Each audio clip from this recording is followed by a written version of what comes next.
بسم اللہ الرحمن الرحیم۔ معزز سامعین السلام علیکم۔ اصحاب فیل اور لشکر ابابیل کا واقعہ۔ آج میں آپ کے سامنے جو واقعہ بیان کرنے جا رہی ہوں یہ حضرت محمد مصطفیٰ صلی اللہ علیہ وآلہ وسلم کی ولادت سے پہلے کا واقعہ ہے۔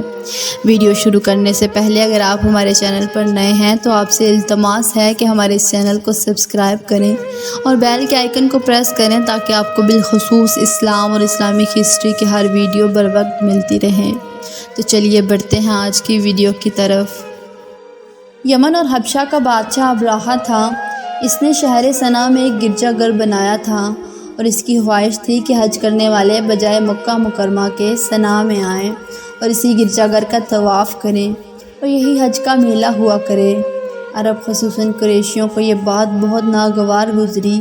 چنانچہ قریش کے قبیلے بنو کنانہ کے ایک شخص نے آپے سے باہر ہو کر صنعا کا سفر کیا اور ابراہہ کے گرجا گھر میں داخل ہو کر پیشاب پخانہ کر دیا اور اس کے در دیوار کو نجاست سے آلودہ کر ڈالا۔ اس حرکت پر ابراہہ کو بہت طیش آیا اور اس نے کعبہ معظمہ کو ڈھا دینے کی قسم اٹھا لی اور اس ارادے سے اپنا لشکر لے کر روانہ ہو گیا۔ اس لشکر میں بہت سے ہاتھی تھے اور ان کا پیش رو ایک بہت بڑا ہاتھی تھا جس کا نام محبود تھا۔ ابراہہ نے اپنی فوج لے کر مکہ مکرمہ پر چڑھائی کر دی اور اہل مکہ کے سب جانوروں کو اپنے قبضے میں لے لیا، جس میں عبدالمطلب کے اونٹ بھی تھے۔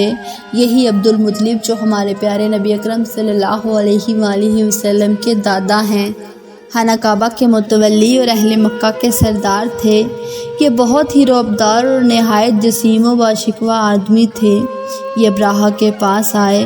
ابراہہ نے ان کی بہت تعظیم کی اور آنے کا مقصد پوچھا تو آپ نے فرمایا، تم میرے اونٹوں کو مجھے واپس دے دو۔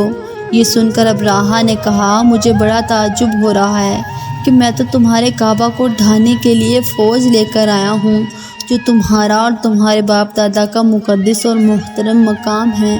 آپ نے اس بارے میں مجھ سے کچھ بھی نہیں کہا، صرف اپنے اونٹوں کا مطالبہ کر رہے ہیں۔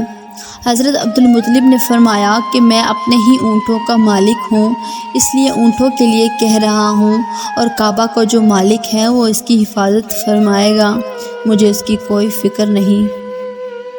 ابراہہ نے آپ کے اونٹوں کو واپس کر دیا۔ پھر آپ نے قریش سے فرمایا کہ تم لوگ پہاڑوں کی گھاٹیوں اور چوٹی پر پناہ گزیر ہو جاؤ۔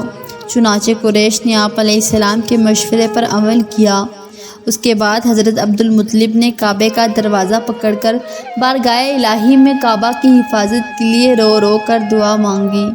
ابراہہ نے صبح ہوتے ہی کعبہ پر دھاوا بول دینے کا حکم دے دیا اور ہاتھیوں کو ساتھ چلنے کے لیے اٹھایا، لیکن ہاتھیوں کا پیش رو یعنی جو سب سے بڑا ہاتھی تھا وہ کعبہ کی طرف نہ چلا، جس طرف اس کو چلاتے چلتا، مگر خانہ کعبہ کی طرف جب چلاتے تو وہ بیٹھ جاتا۔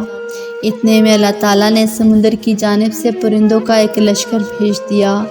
ہر پرندے کے پاس 3 کنکریاں تھیں، 2 پنجوں میں اور 1 چونچ میں۔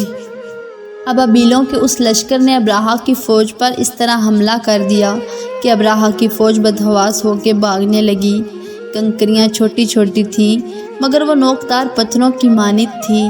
پرندے جب یہ کنکریاں ان پر گراتے تو وہ ان کے سروں کی جانب سے داخل ہو کر ان کے پورے جسم کو چیرتے ہوئے زمین پر گرتی۔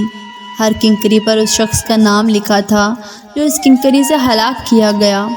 اس طرح ابراہہ کا پورا لشکر ہلاک و برباد ہو گیا اور کعبہ معظمہ محفوظ رہ گیا۔ سبحان اللہ۔ یہ واقعہ جس سال وقوع پذیر ہوا اس سال کو اہل عرب ہاتھی والا سال کہنے لگے اور اس واقعے کے 25 روز بعد حضور اکرم صلی اللہ علیہ وآلہ وسلم کی ولادت ہوئی۔ اس واقعہ کو اللہ تعالیٰ نے قرآن مجید کی سورہ الفیل میں بیان کیا ہے، جس کا ترجمہ کچھ یوں ہے، اے محبوب کیا تم نے نہ دیکھا تمہارے رب نے ان ہاتھی والوں کا کیا حال کیا، کیا ان کا داؤں تباہی میں نہ ڈالا اور ان پر پرندوں کی ٹکریاں یعنی فوج کہ انہیں کنکر کے پتھروں سے مارتے تو انہیں کر ڈالا جیسے کھائی کھیتی کے پتے یعنی بھوسا۔